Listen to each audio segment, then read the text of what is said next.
Okay, guys. So, I don't like touching Lori because I cannot stand what she's doing to those dogs, and B, I cannot stand what she's doing to her daughters. Um, she's trash, and that's all there is to it. The only thing fun about her anymore is her TikTokisms, but her dictionary's so full, who the hell needs to add anymore? But then I came over Mickey Mouse fans video from this morning. I have not been watching Lori. Um, I pass by and look at the titles, but and I'll go in and like to support Mickey Mouse fan, but other than that, I the woman is repulsive in behavior, everything. So I don't know why I turned this on, but I'm kind of glad I did because it somewhat ties into Barb and her natives who were running for their lives from the cartel and were camped in her front yard and had never seen a bathtub, and the the way indigenous peoples are treated is, and I usually don't jump on bandwagons like this, except, like I've said, my son was indigenous and I've lived on reservation. I understand the culture. I've lived amongst it. In Canada, I lived across the street from an Aboriginal land. Um, so this was really offensive because I have been a supporter of MMIW for a while.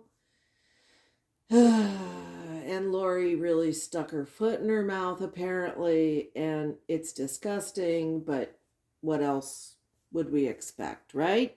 So I'm gonna let you listen to Mickey Mouse Fan first and her take and her backdrop of it, and then we'll listen to Lori. Is good evening, good morning, wherever you are.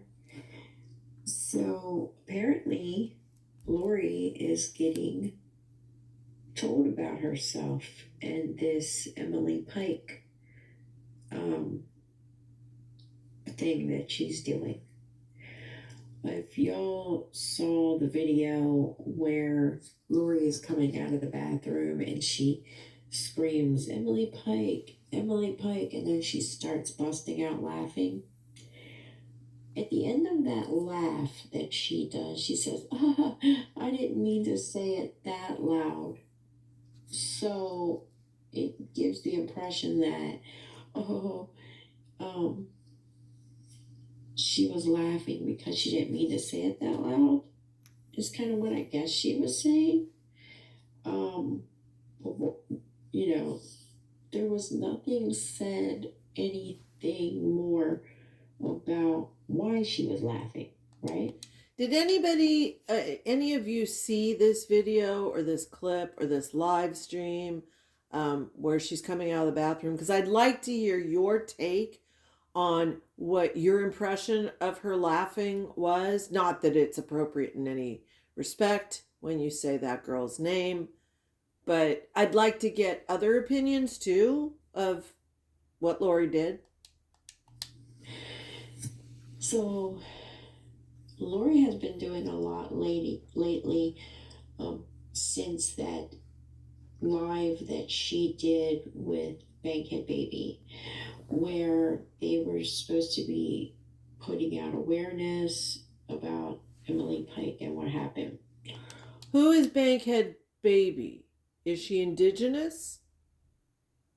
Or is she true crime? Or, I mean, not that everyday citizens shouldn't um, be spreading awareness about what happened to Emily, but it's happened to hundreds upon thousands of other indigenous people in Canada and America.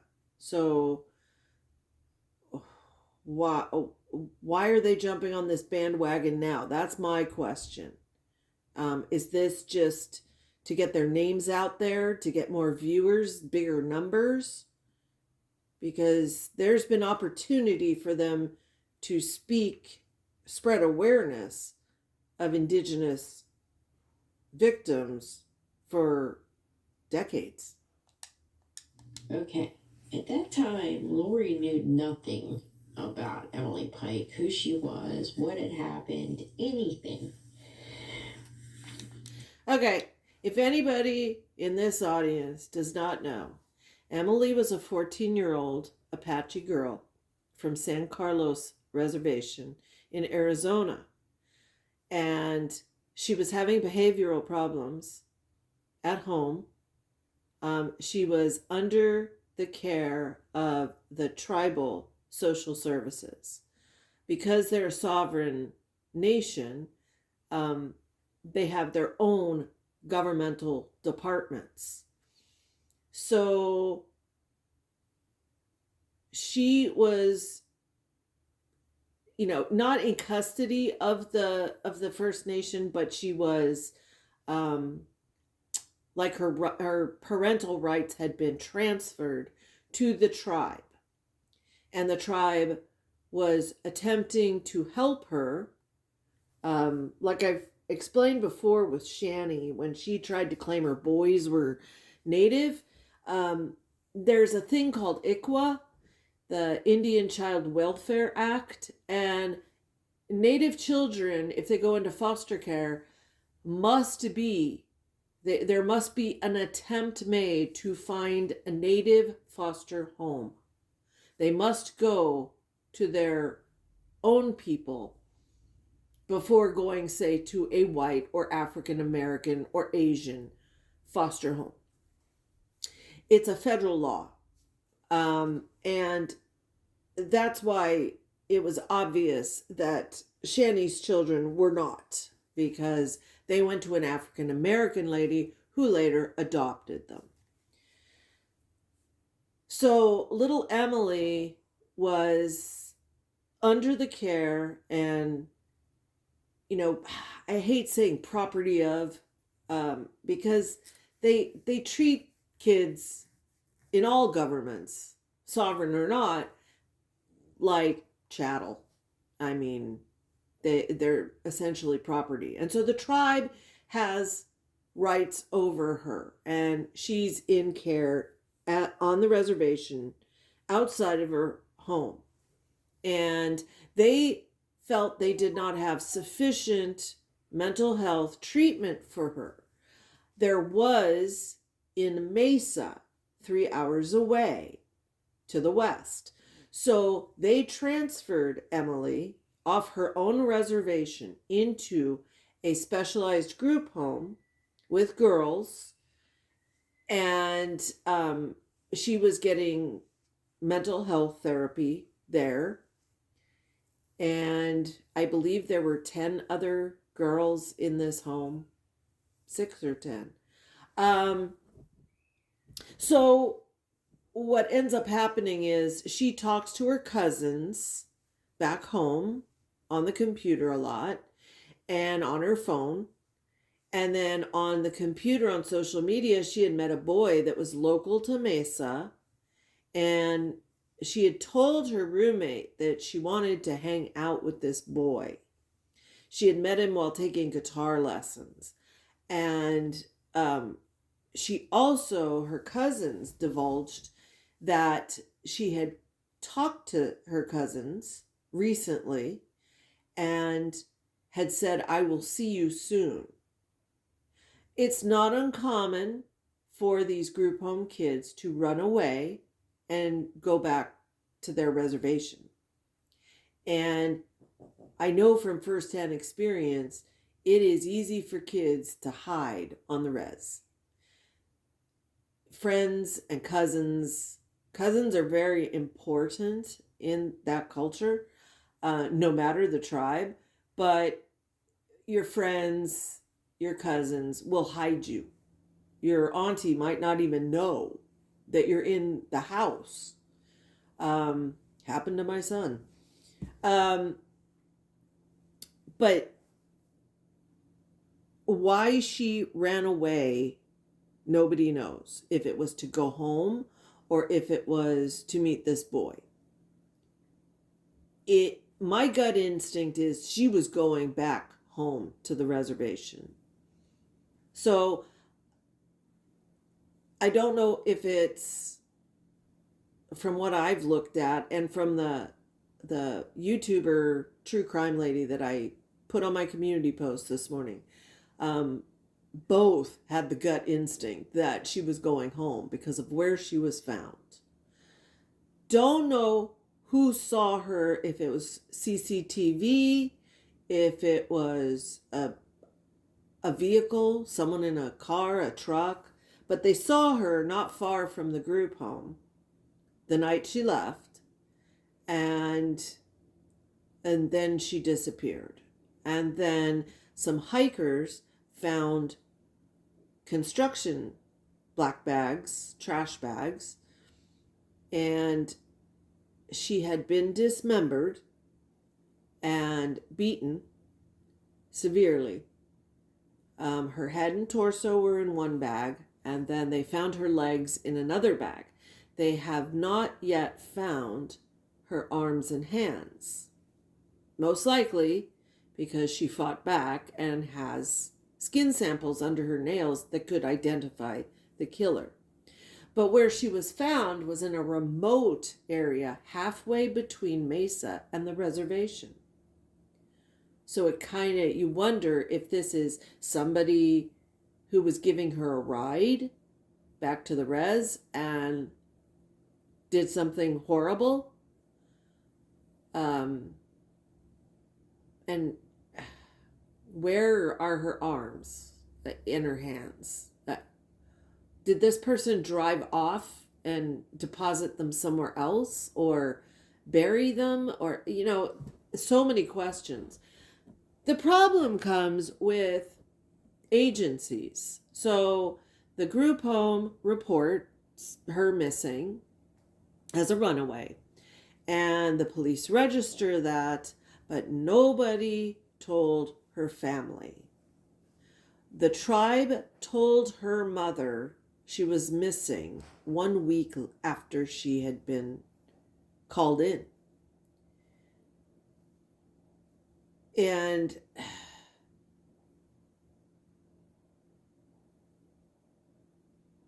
I don't know anything about that tribe. I can only speak on tribes I do know firsthand. I mean, we have a missing woman on our res right now, who's just this week, even though we've all been yelling about it, and at the courthouse where her husband gives the finger to everybody, only this week on Monday did the sheriff come out saying that it's now been classified as a homicide. Everybody knew that from day one, but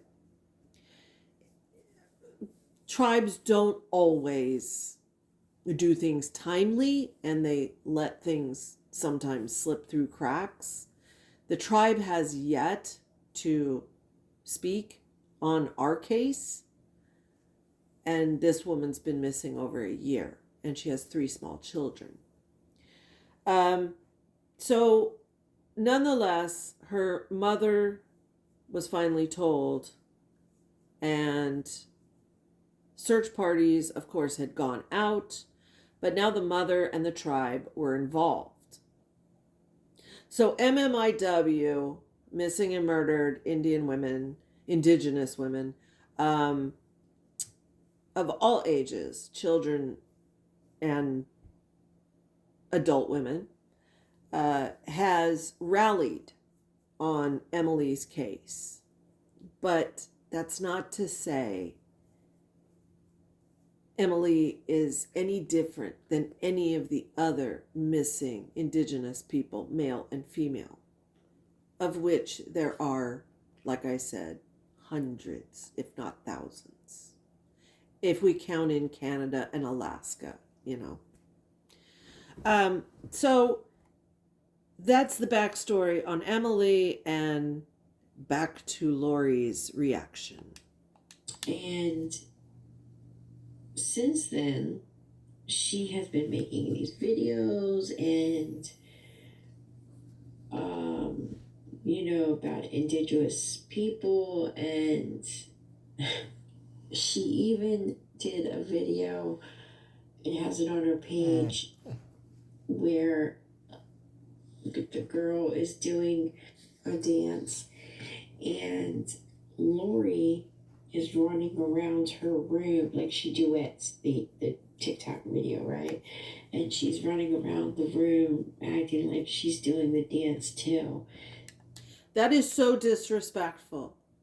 There are certain ceremonial dances you do for a deceased spirit. And I have not seen this TikTok. And I actually follow many of the Res Talk creators. But to mimic the dance, and I can only imagine how Lori did it, is so disrespectful to the tribe, to the family, and to Emily.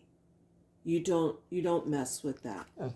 If you're not in the culture, if you are not native, it may look like fun. Don't do it.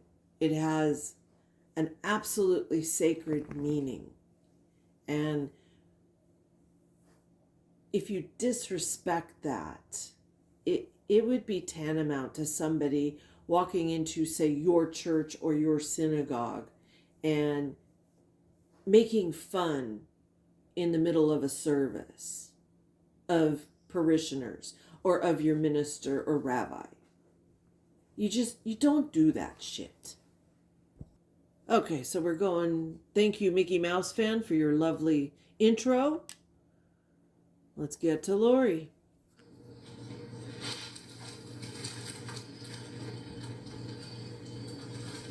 Alright, so I'm guessing everybody thinks that I'm clearly laughing at a little girl that passed away.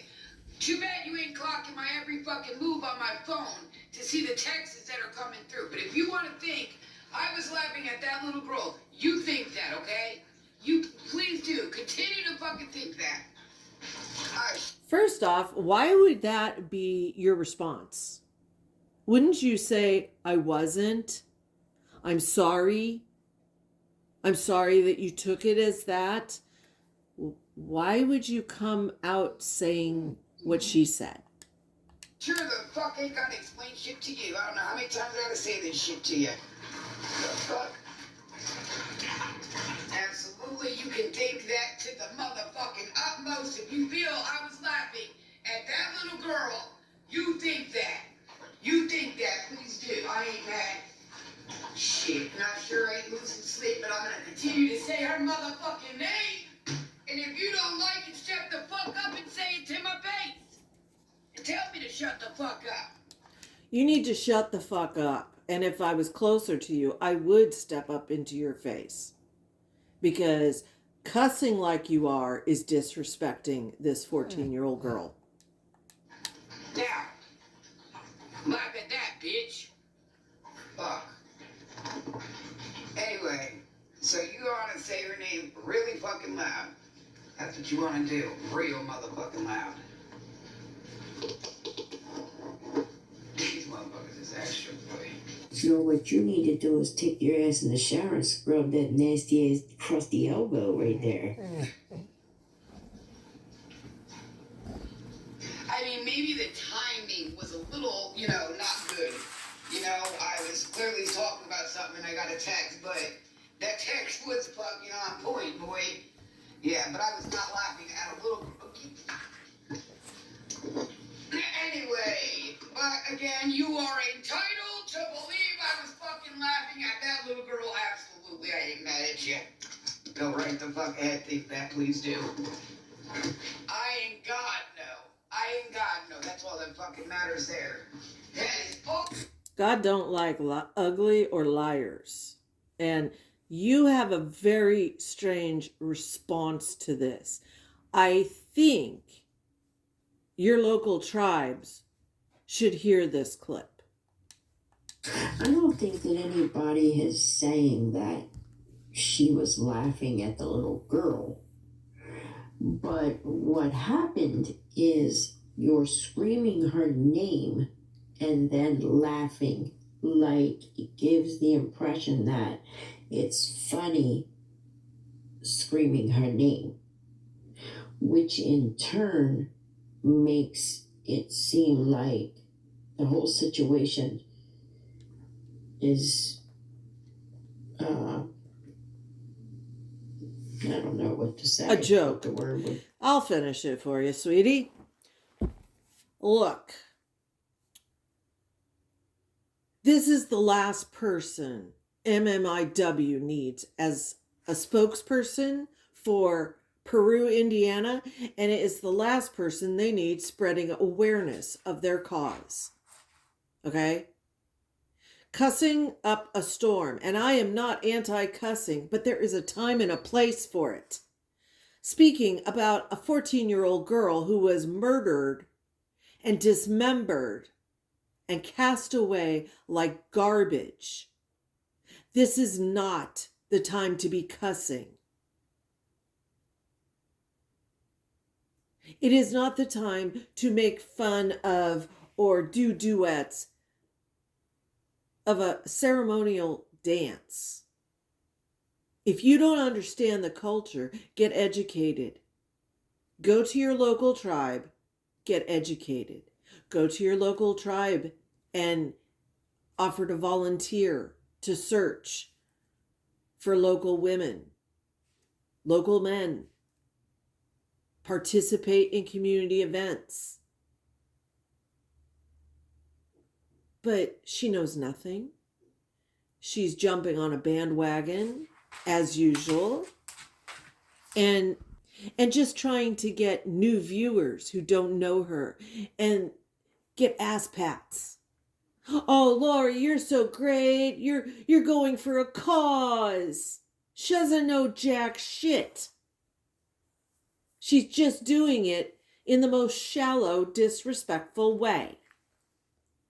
So if you go on the BIA website, it's indianaffairs.gov, I believe. You can look at all the cases that are open, the agents and where they are. And it goes on and on, sadly. There are just so many because it's a problem. And if you notice, there's a lot of young women. Not saying that the men aren't as important, because our young men are also being murdered or they're missing. But it keeps going and going and going. But you can look for you can filter it to your area if you wish. And these are just the ones that they have. There are more. Our girl isn't even on here. Canada has the same thing. But the last person they need as a spokesperson or spreading awareness isn't a person like Lori who is ignorant of the situation and of the realities every day of Indigenous people.